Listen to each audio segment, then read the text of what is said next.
Meanwhile, the Catholic faithful are still queuing at this hour to view the body of the late Pope Francis, who's lying in state at the St. Peter's Basilica, at the Vatican City.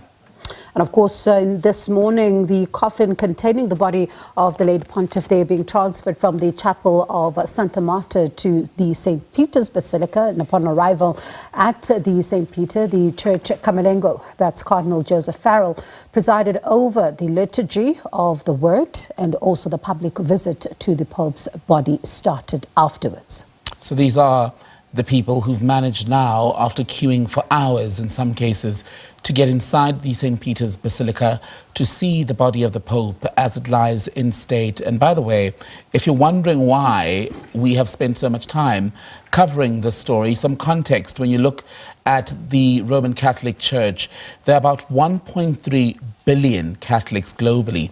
These are figures taken in 2024, last year. That's about 17% of people who are part of the global population. Continental America makes up the most number of Catholics.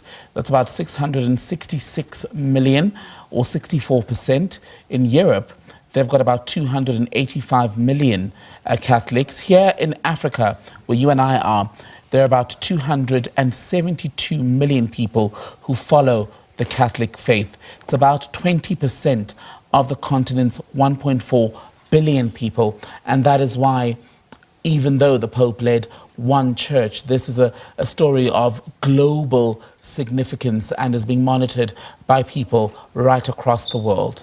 And history being made there as Pope Francis becoming the first non-European to be elected in almost 1,300 years. And I suppose it segues into the conversation now that the Church is going to be having through its cardinals, of course, as to who then becomes the leader of the Catholic Church. And when you speak to Cardinal Brislin, for example, he said that they now are going to gather and see where the world is at this moment, and what kind of leader does then the Catholic Church needs. And the rules of the conclave as of January this year is that there are about 138 electors of the 252 cardinals, and only those under the age of 80 may take part in the secret ballot, which is going to be in the Sistine Chapel, and 4 rounds of voting daily until one candidate receives 2/3 of the voting. And the process, so we understand, typically lasting 15 to 20 days.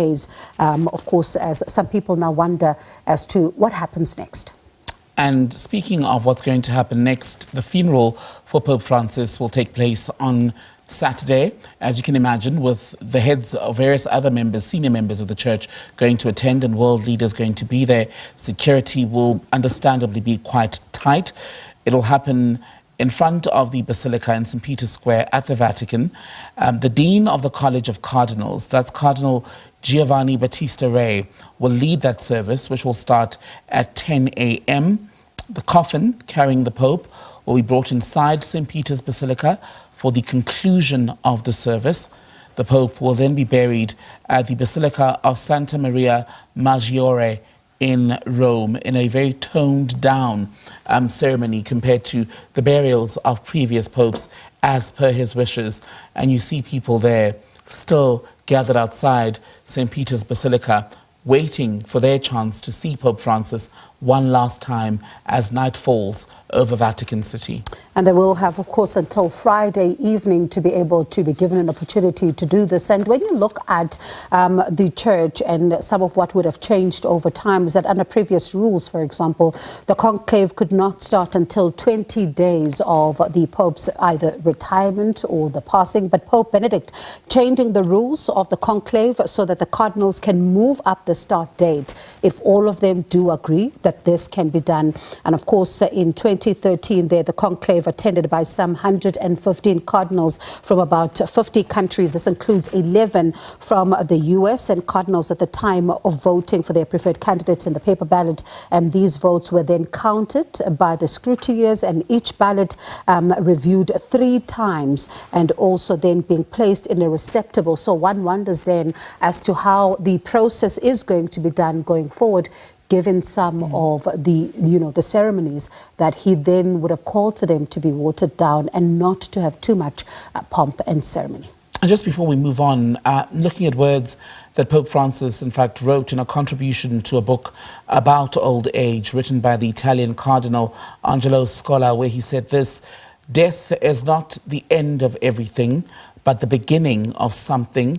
It is a new beginning, because eternal life, which those who love already begin to experience on earth, is the beginning of something that will never end." He then said, "For this reason, death is a new beginning, but we will live something we have never fully lived before, and that is eternity."